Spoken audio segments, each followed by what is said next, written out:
So we'll start with CET level questions of chapter number 10, magnetic fields to electric current. पहला question, a current of 10 ampere is passing through a long wire which has semicircular loop of radius 20 centimeter as shown in figure.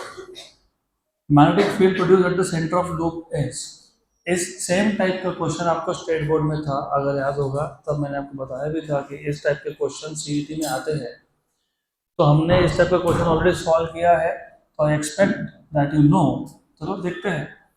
If you remember, मैंने आपको बताया था solve कैसे करते हैं, वापस बता देता हूँ how to solve such questions. Remember, इसमें टोटल 3 पार्ट्स है।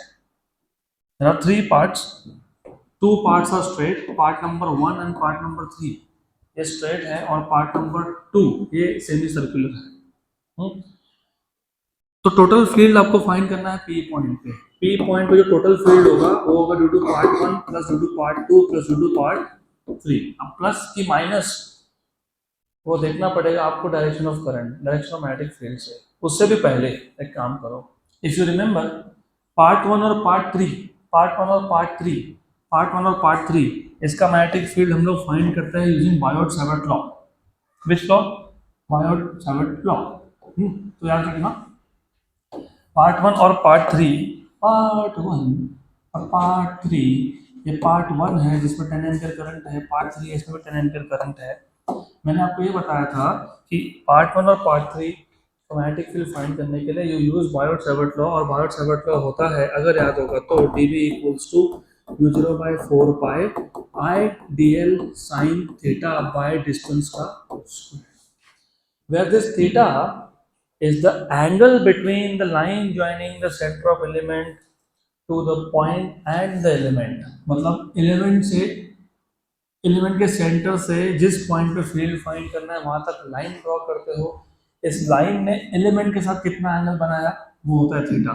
तो केस नंबर 1 में, पहले केस में थीटा की वैल्यू कितनी है 0, और केस नंबर 3 में थीटा की वैल्यू कितनी है 180, बराबर।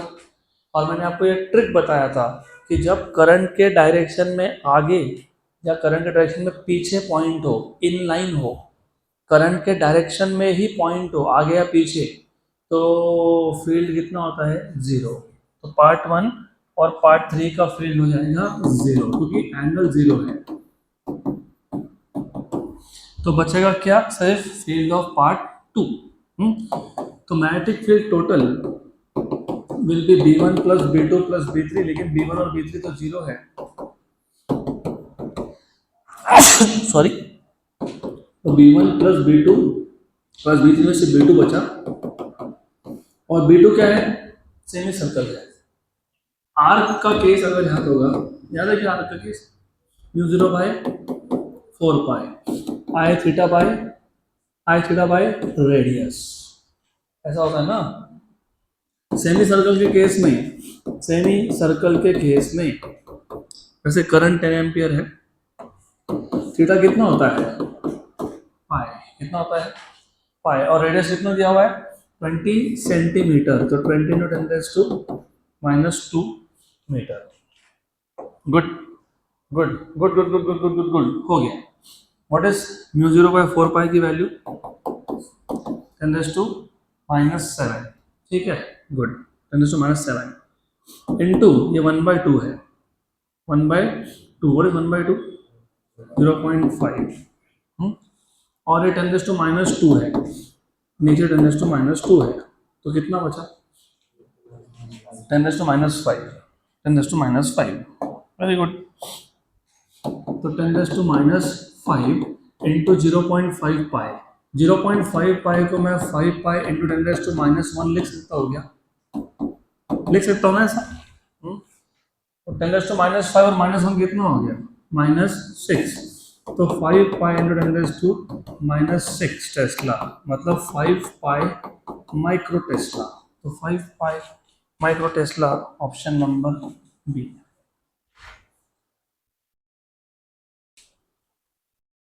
Next question,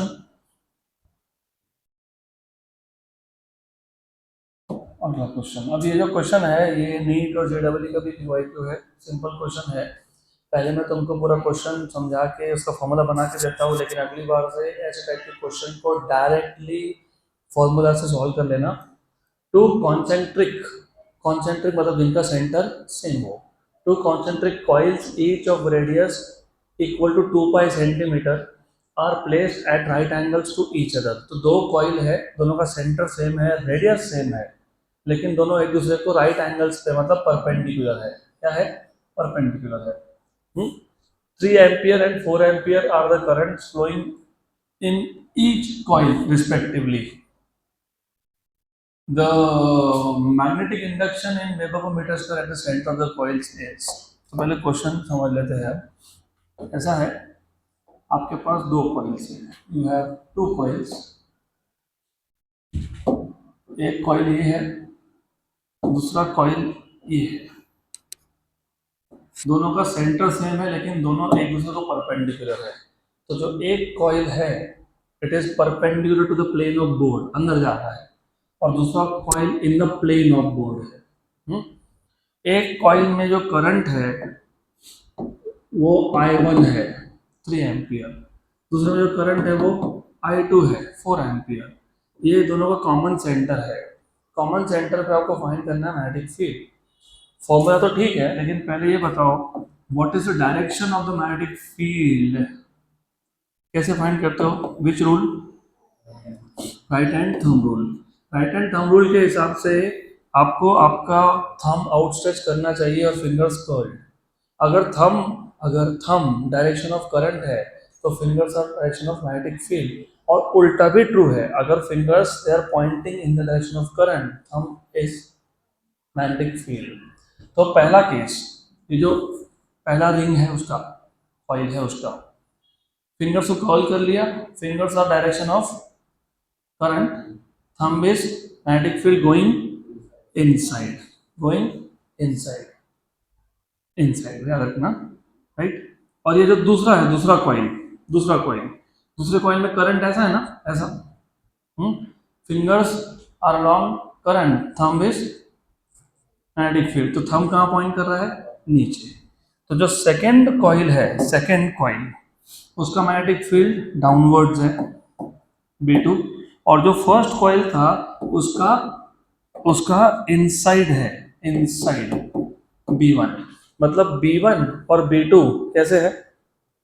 perpendicular. कैसे है? परपेंडिकुलर। आपको याद है कि अगर दो वेक्टर्स परपेंडिकुलर हो तो रिजल्टेंट क्या होता है? नहीं यार, under root of a² + b² + 2ab cos theta में थीटा की वैल्यू 90 डाल दो। What is cos 90? 0। तो under root of a² + b²। तो अगर दो वेक्टर्स परपेंडिकुलर हो तो रिजल्टेंट हमेशा अंडर रूट ऑफ पहला प्लस दूसरा, b1 + b2। तो अगली बार से ऐसा क्वेश्चन आया, अगर दो कॉइल्स परपेंडिकुलर है तो दोनों के मैग्नेटिक फील्ड भी एक दूसरे को परपेंडिकुलर है। What is the magnetic field? What is the magnetic field at the center? अगर याद होगा, μ0/2 I/R।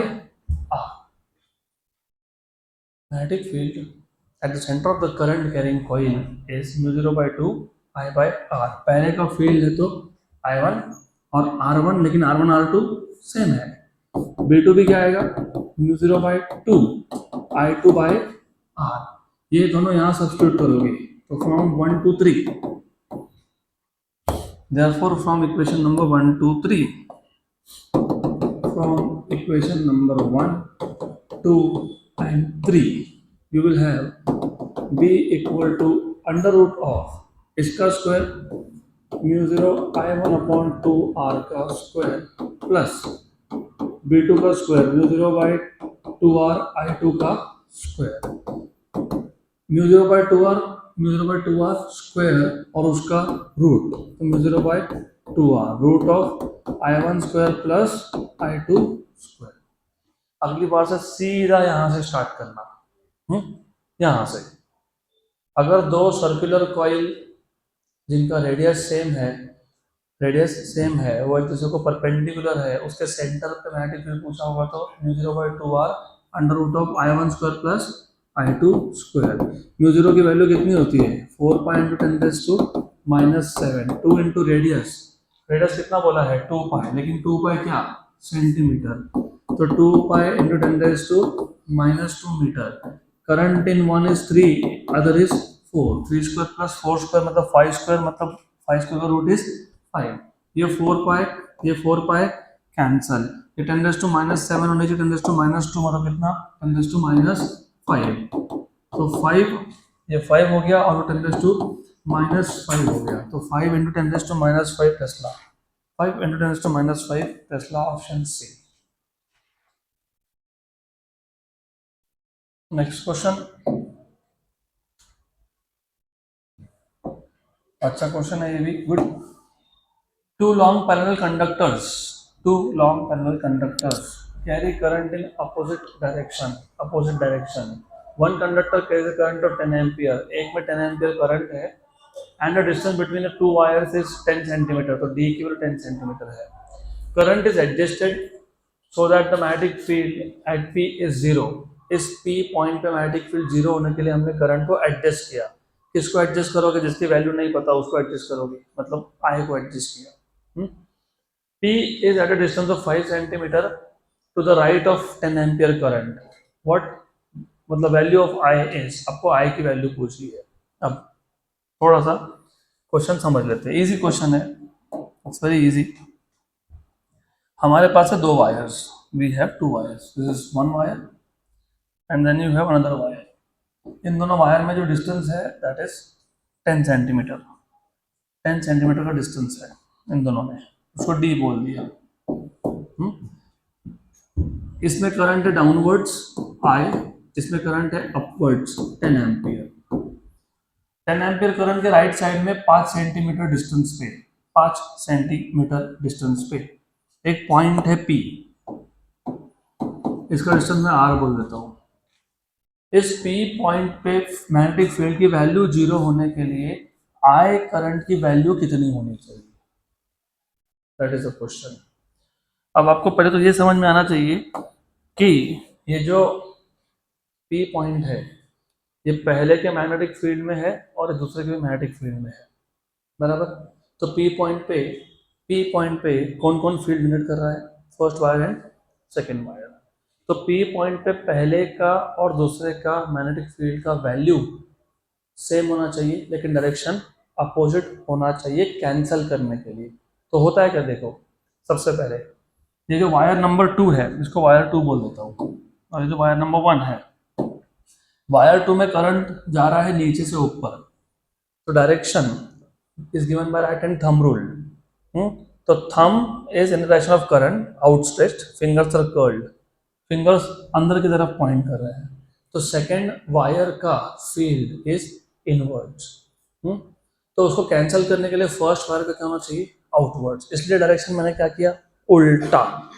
उल्टा, पहले वायर का जो करंट है वो उल्टा है, तो फिंगर्स कहाँ रहे, बाहर की तरफ, मतलब P पॉइंट पे पहले और दूसरे का फील्ड क्या होगा, कैंसल। तो at point P B1 and B2 are equal, must be equal in magnitude.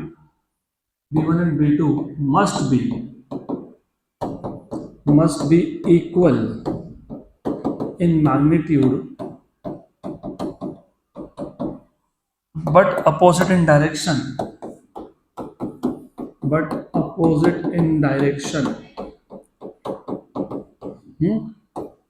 Right, to cancel the field. और डायरेक्शन दोनों देख लिया, अपोजिट है ही, डायरेक्शन अपोजिट है, मैग्नीट्यूड क्या होना चाहिए, B1 equal to B2। What is the formula of magnetic field due to long straight wire, याद है क्या, μ0 by 4 pi I1 by 2I1 by distance, याद है क्या, long straight wire μ0 by 4 pi 2I by R, तो R1, where R1 is the distance of point P from first wire, equal to what is B2, μ0 by 4 pi 2 I2 by distance। पक्का पक्का, sure, हाँ, ये क्या हो गया, cancer. Right. तो अगली बार से अगर दो करंट कैरिंग कंडक्टर का फील्ड किसी एक पॉइंट पे कैंसिल हो रहा है तो shortcut I by R equals to constant. तो I1 by R1 equals to I2 by R2। I1 is I, वही तो पूछा है। R1, what is the distance of point P from first wire? D plus R, D plus R। I2 कितना दिया हुआ है? 10। Distance कितना है? R। I, what is D value? 10। R value 5। Centimetre में मुझे पता है, मैं कन्वर्ट नहीं करने वाला। 10 बाय 5, क्योंकि ये इसमें है सेंटीमीटर में। 1 and 2 centimetre centimetre cancel. 2 into 15 कितना? 30। तो कितना होना चाहिए? 30 एम्पियर। Option B. चलो अगला question, next question. A charge q coulomb moves in a circle at n revolutions per second। एक सेकेंड में n चक्कर काटना मतलब फ्रीक्वेंसी, और फ्रीक्वेंसी और टाइम पीरियड होता है reciprocal of each other. And the radius of the circle is r metre. Then the magnetic field at the centre of the circle is. अच्छा क्वेश्चन है। हमारे पास ना एक चार्ज है, और ये अच्छा क्वेश्चन इसलिए भी है, अगले चैप्टर का पहला ही टॉपिक उसमें तुम देखने वाले हो। क्या देखने वाले हो? कि अगर हमारे पास एक चार्ज है जो सर्कुलर मोशन परफॉर्म कर रहा है, तो वो करंट जैसा बिहेव करता है, और वो करंट जैसे बिहेव करता है तो वो अपने सेंटर पे क्या प्रोड्यूस करता है? Magnetic field. तो इसका कनेक्शन सीधा एटॉमिक स्ट्रक्चर के साथ है। एटम में न्यूक्लियस है सेंटर पे, उसके सराउंडिंग में कौन है? इलेक्ट्रॉन, जो एक चार्ज है। और इलेक्ट्रॉन में क्या परफॉर्म कर रहा है? Circular motion. तो उस सर्कुलर मोशन की वजह से सेंटर पे एक मैग्नेटिक फील्ड जनरेट हो जाता है। इसलिए कुछ कुछ सब्सटेंस नेचुरली मैग्नेट होते हैं, वो देखेंगे हम आगे। तो रिमेंबर, ये जो चार्ज है which is moving in circles around the centre will produce a magnetic field because it will behave like a current carrying loop. What is the formula for magnetic field at the center of current carrying circular loop? अभी बताया था मैंने। mu 0 by 2 I by R। What is current? Charge per unit time. What is current? Charge per unit time। Current is charge per unit time, लेकिन time मतलब time period, बराबर, पक्का। What is 1 time period? Frequency. तो ये 2r हो गया, ये q हो गया, और ये 1/t क्या हो गया? n। लुक, आ गया आंसर। बता दो कैसे। What is mu 0? 4 pi into 10⁻⁻⁷ into q into n। सही है, बराबर। Good good good good good good. 1 and 2 सा। तो 2 pi Q N upon R, 2 pi Q N upon R into 10⁻⁻⁷। 2 pi Q N upon R into 10⁻⁻⁷। Option C. C हो गया। तो यहाँ पे आर इज द रेडियस। चलो अगला question.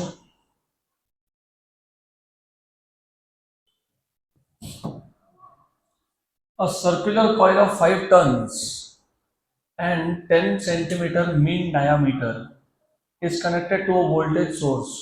If the resistance of coil is 10 ohm, the voltage of the source so as to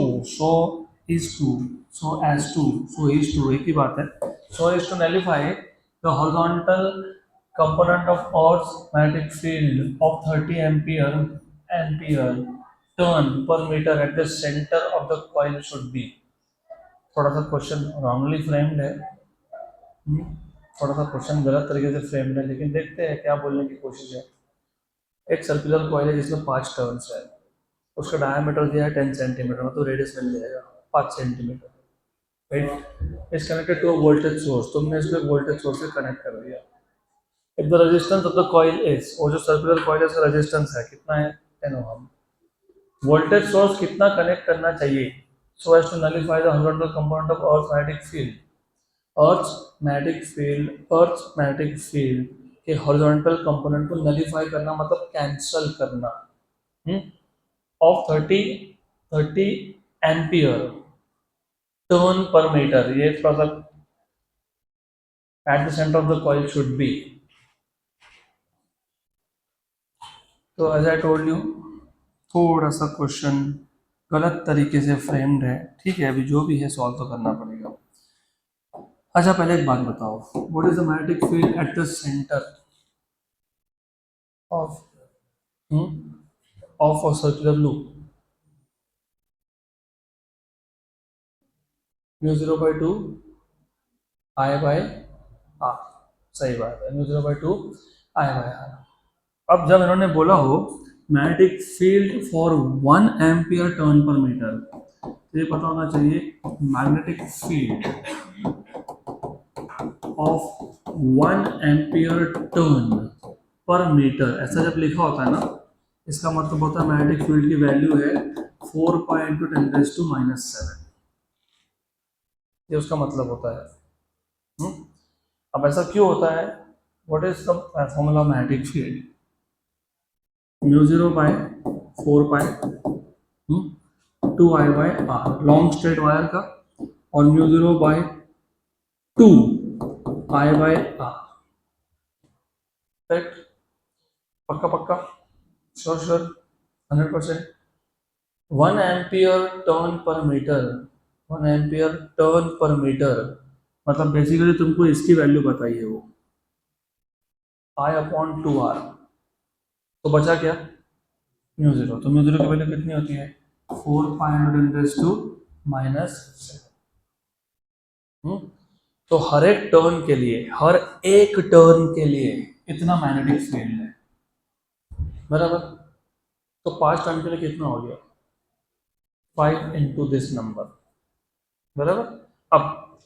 अब what is the general formula for magnetic field at the center? Mu 0/2 I by R. ठीक, right? ये एक turn के लिए, N के लिए N. Good good good good good. What is I? Current. What is V equals to I R? Ohm's law. V equals to I R. So what is I? V by R. बराबर? Good. तो ये यहाँ लिखो from 1 and 2, क्योंकि तुमको पूछा भी था. Therefore you can say from 1 and 2. Therefore from equation number 1 and 2 you will get B equals to N mu 0/2. ये R है, ये I है, जो V by R है. I is V by R.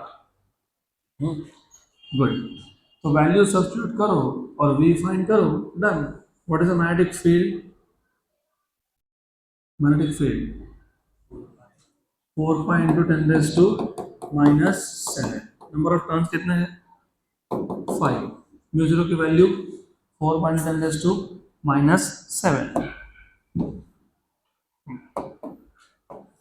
4 pi × 10⁻⁷ upon 2. V तो find करना है. Radius कितना दिया? कितना रेडियस? 5 सेंटीमीटर. 5 × 10⁻². रेजिस्टेंस कितना है? 10 ओम.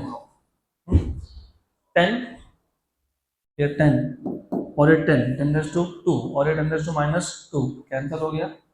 ये और ये कैंसिल हो गया, सभी कैंसिल हो गया. तो V की वैल्यू कितनी आई? 1. 1 तो आंसर में है नहीं. रेडियस 10 सेंटीमीटर है क्या?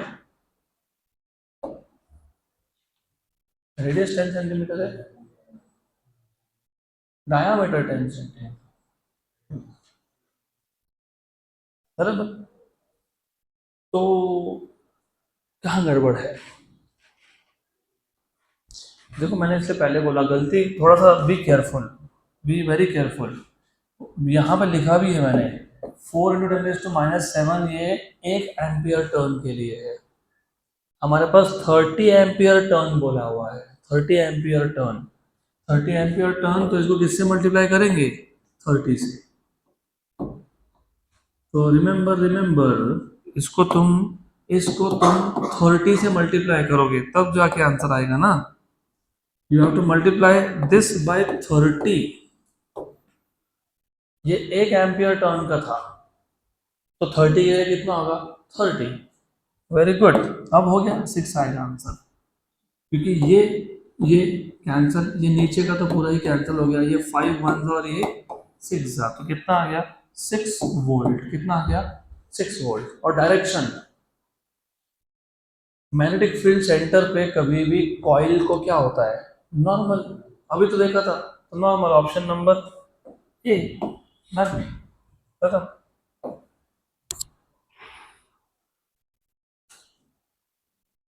अगला question, next question, good question. The current I is flowing through the loop. The direction of the current and the shape of the loop are shown in the figure. फिर diagram दिया है, उसमें current I का direction दिया है और loop का shape दे दिया है। The magnetic field at the center of the loop is mu 0 I by R times। Centre पे जो मैग्नेटिक फील्ड है वो mu 0 I by R into कितना, टाइम्स कितना, टाइम्स कितना। और पूछा है out of the plane of paper into the plane of paper, ऐसा पूछा है, मतलब अंदर जा रहा है कि बाहर आ रहा है। और ऊपर से एम ए ये डिस्टेंस दिया है r, एम बी एम से भी डिस्टेंस दिया है 2r, और डी एम ए एंगल ये 90 डिग्री है। Very good. तो सबसे पहले यहाँ पे जो टोटल फील्ड की बात हो रही है वो 4 पार्ट्स की वजह से आ रहा है। थोड़ा सा इसको मैं बड़ा कर देता हूँ। Which 4 parts? This is part number 1, part number 2 straight line, part number 3 part number 4 straight line. तो टोटल फील्ड वेक्टर फॉर्म ये होगा due to part 1 plus due to part 2 plus due to part 3 plus due to part 4। Yes और no? Yes. Current ऐसा आया, इधर गया, इधर आया, इधर गया।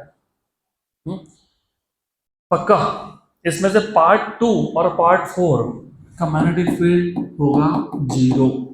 क्यों 0? अभी तो बोला था करंट के पीछे सेम लाइन में या करंट के आगे सेम लाइन में क्या होता है 0, तो ये तो 0 है। B1 ये एंगल कितना 90, तो टोटल एंगल सर्कल में कितना बनता है 360। अगर मैं सर्कल को कंप्लीट कर लेता तो कितना बनता 360। उसमें से हमारे पास 3 क्वाड्रेंट है, मतलब ये जो आर्क है पार्ट नंबर 1 है वो कितना एंगल सबटेंड कर रहा है 270, मतलब 3π/2। What is the magnetic field due to arc? mu 0 by 4π I theta by radius। B1 equal to mu 0 by 4π I current small I upon radius लिखता हूँ, थीटा कितना है 3π/2 270। और रेडियस तो ये जो पहला आर्क है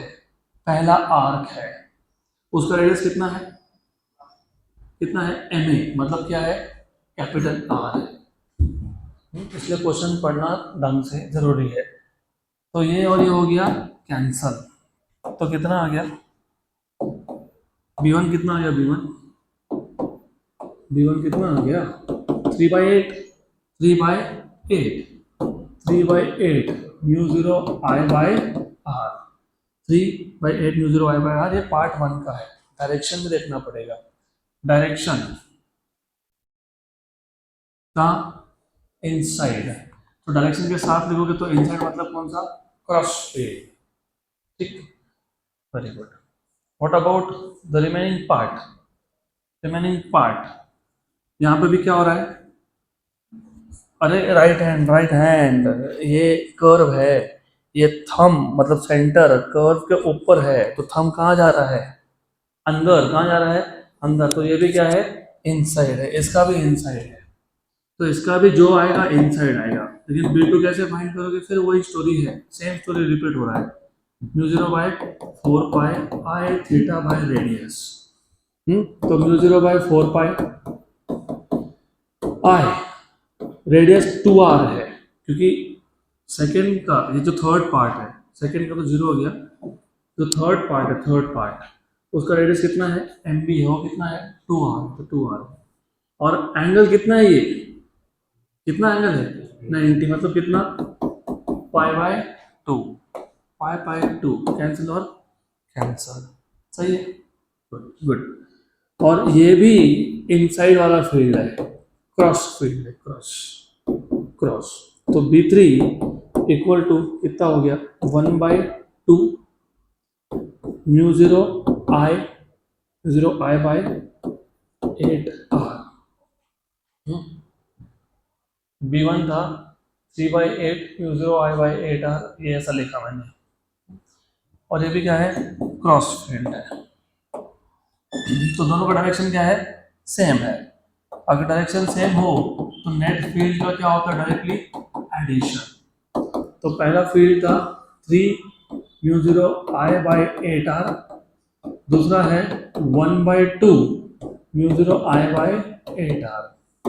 इसमें से म्यू 0 आई बाय 8r क्या हो गया, कॉमन हो गया, क्या बचा 3 प्लस 1/2, 3 प्लस 0.5, 7/2, कितना 7/2, तो ये 7/2 है, 7/2 है, तो बाय 2, 2 और 8 16, तो mu 0 I by r times 7/16 and going inside, 7/16 but into the plane of paper, into भी गोइंग इनसाइड है।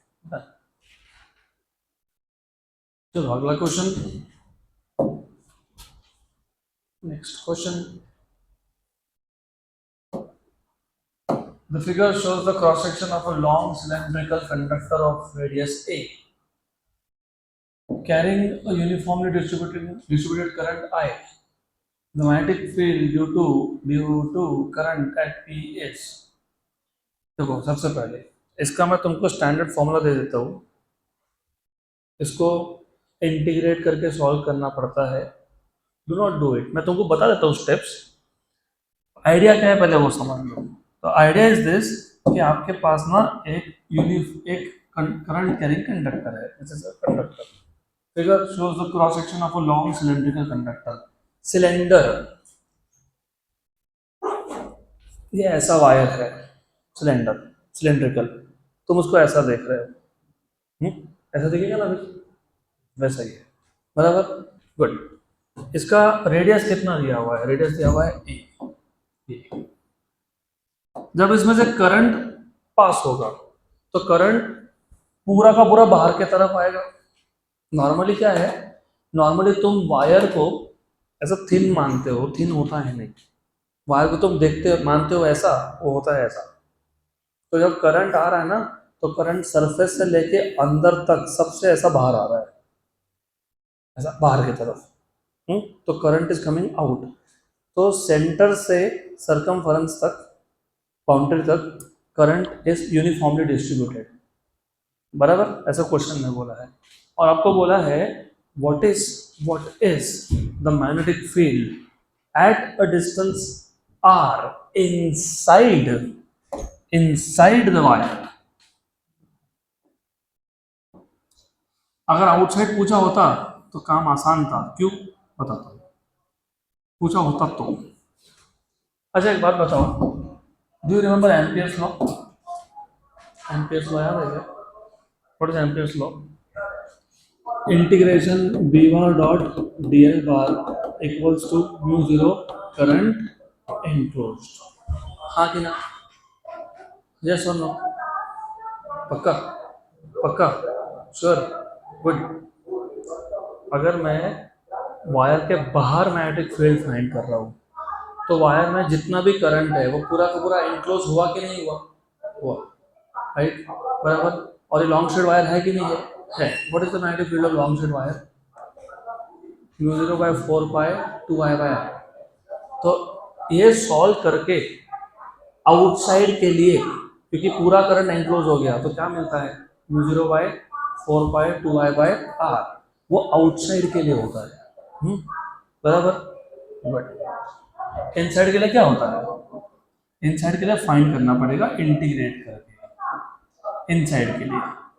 अब इनसाइड का प्रॉब्लम ये है कि जब तुम इनसाइड की बात करते हो तो जो एम्पेरियन लूप तुमने लिया, एम्पेरियन लूप जो तुमने लिया वो कहाँ लिया, इनसाइड लिया, बराबर। तो पूरा करंट एनक्लोज हुआ क्या, नहीं हुआ, नहीं हुआ ना। तो तुमको करंट एनक्लोज फाइंड करना पड़ेगा। अब वो फाइंड करने के लिए इंटीग्रेशन यूज करना पड़ता है। इसके लिए अगली बार से इसको स्ट्रेट फॉरवर्ड एक फॉर्मूला के फॉर्म में याद रख लो।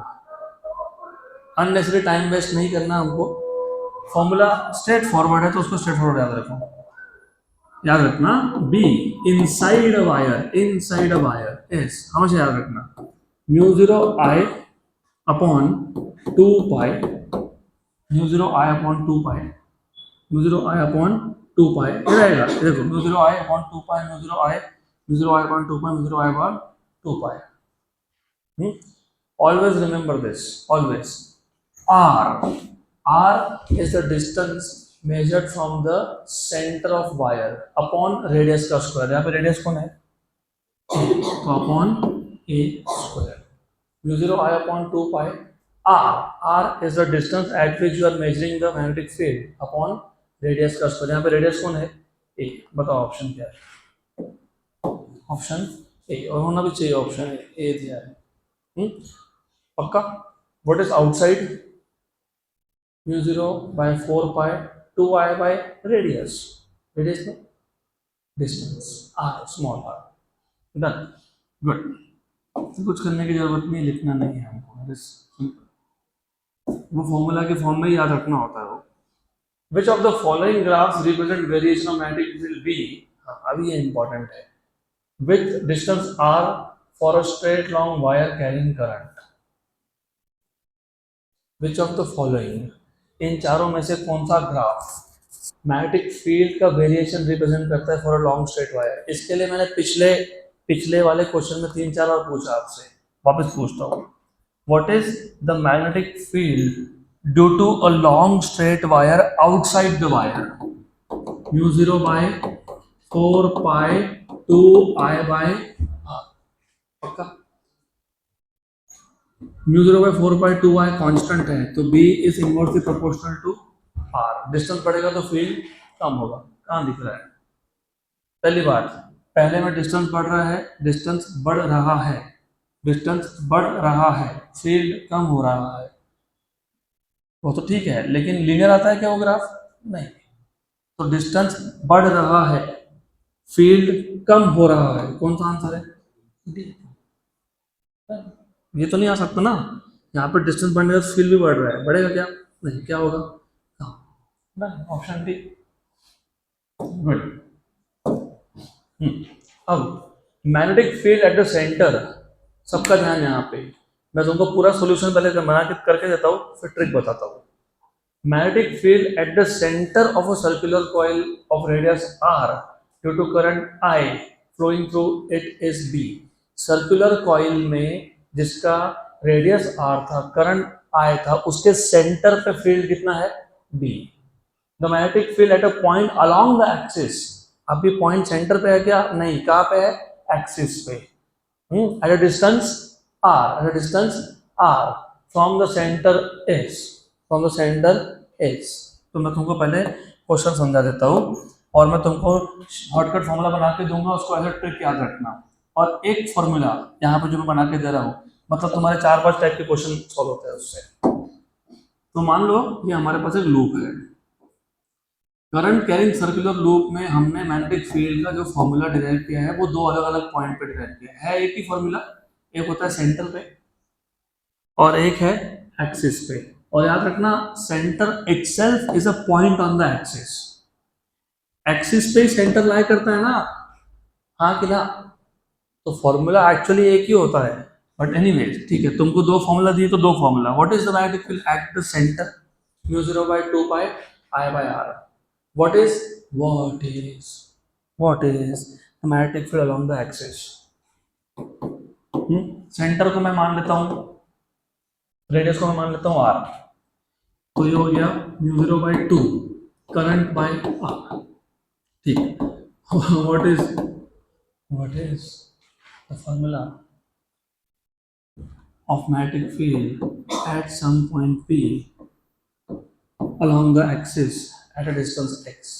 क्या था फॉर्मूला?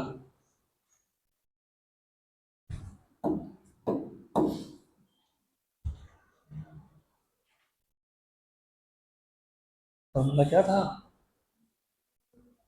0/2 I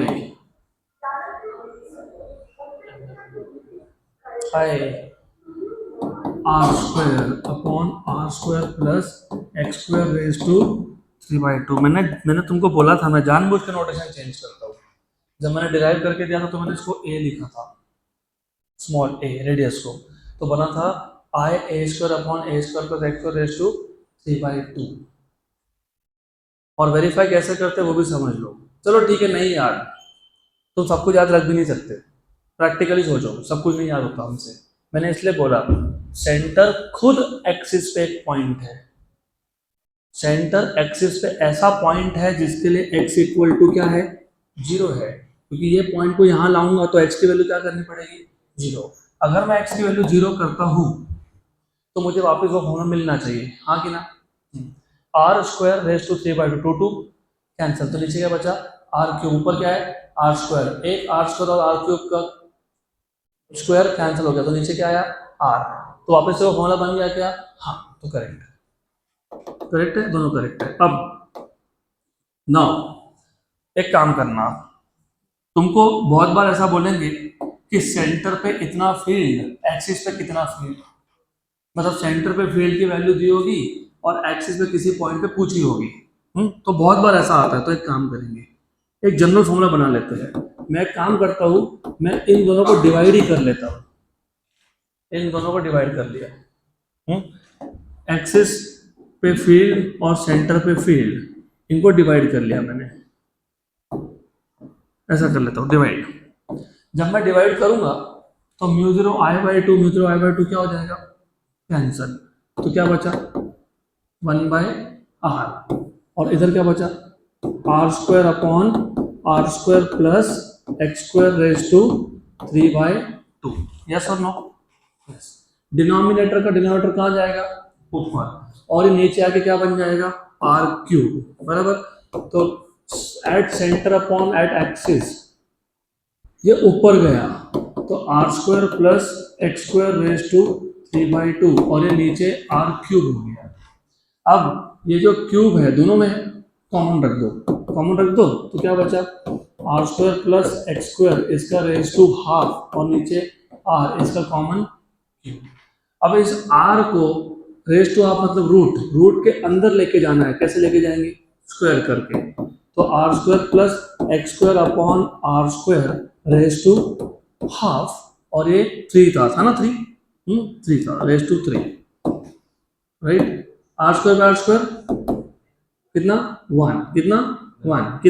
1 भूलना नहीं, 1, ये 1 plus x square by r square, r square by r square 1 plus x square by r square, पक्का?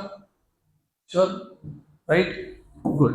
और ये जो 3 था, ये जो 3 बाहर था, इसको वापस अंदर लगा दिए, वापस यहाँ लगा दिए, चलता है। तो यहाँ पे क्या आ गया? ये 3/2, पक्का? अभी अगली बार से फॉर्मूला याद रखो, जो बता रहा हूँ उसको याद रखो।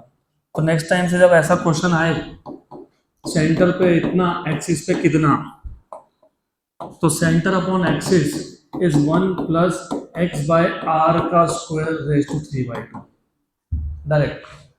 अब देखो कैसे सॉल्व होता है डायरेक्ट। हमारे केस में x और r की वैल्यू सेम बोली है, रेडियस कितना है? r, और एक्सिस पे जो पॉइंट है उसका डिस्टेंस भी कितना है? r। तो हमारे क्वेश्चन में x इक्वल टू क्या दिया हुआ है? x इक्वल टू क्या दिया हुआ है? r। तो क्या हो जाएगा? BC by BA equal to, और BC मतलब B, क्वेश्चन में बोला है सेंटर में B है। 1 + 1 रेज़ टू 3/2 पक्का? श्योर। 1 + 1 2, 2 का क्यूब 8, 8 का रूट 2√2, तो B/BA कितना हो गया 2√2 बराबर। Very good good good good. तो BA कितना हो गया B/2√2, B/2√2 मतलब B/√8, B/√8 9th number option number C बराबर। मैं तुमको और एक शॉर्टकट ट्रिक देता हूँ। CET में स्कोर करना है तो आपको ये सब ट्रिक्स पता होने चाहिए, पता होने ही चाहिए। You don't have options, you do not have any options. If you notice तुमको BC/BA क्या मिला 1 + x/r² 3/2 मतलब BC is 1 + x² 3/2 into BA into BA। अब याद रखना, अभी हमेशा याद रखना सेंटर का फील्ड अपॉन एक्सिस का फील्ड, सेंटर अपॉन एक्सिस। कभी कभी क्या होता है जैसे यहाँ पे x इक्वल टू क्या दिया है r, कभी कभी x इक्वल टू r बोल देंगे, रेडियस 1 सेंटीमीटर और एक्सिस पे डिस्टेंस जो है वो 2 सेंटीमीटर। कभी कभी x इक्वल टू 3r बोल देंगे, कभी कभी x इक्वल टू 4r बोल देंगे। तो हर बार इतना सॉल्व करोगे क्या? नहीं। तो जो बोल रहा हूँ वो सुन लो आप। अगर आपको ट्रिक अगर आपको x इक्वल टू nr बोला है, एक्सिस पे जो पॉइंट है उसका distance n times of radius है, n टाइम्स, तो सेंटर पे जो फील्ड होता है अपॉन एक्सिस पे जो फील्ड होता है ये होता है n² + 1 √n² + 1। ये ट्रिक मैंने खुद में बनाया है, कहीं नहीं मिलेगा तुमको, तो वर्कआउट करो। बताता हूँ। हमारे केस में x इक्वल टू क्या है r, तो n की वैल्यू कितनी है 1, 1² 1 + 1 2 2√2, तो हमारा आंसर क्या आया था 2। अगर x इक्वल टू 2r बोला होता तो n की वैल्यू कितनी हो गई, x इक्वल टू 2r बोला होता तो n की वैल्यू कितनी हो गई? अरे x इक्वल टू 2r मतलब n कितना 2, तो 2² 4 + 1 5 5√5। अगर x इक्वल टू 3r बोला होता तो 3² + 1 10√10 बराबर करेक्ट। तो if you know this trick खत्म, डन हो गया।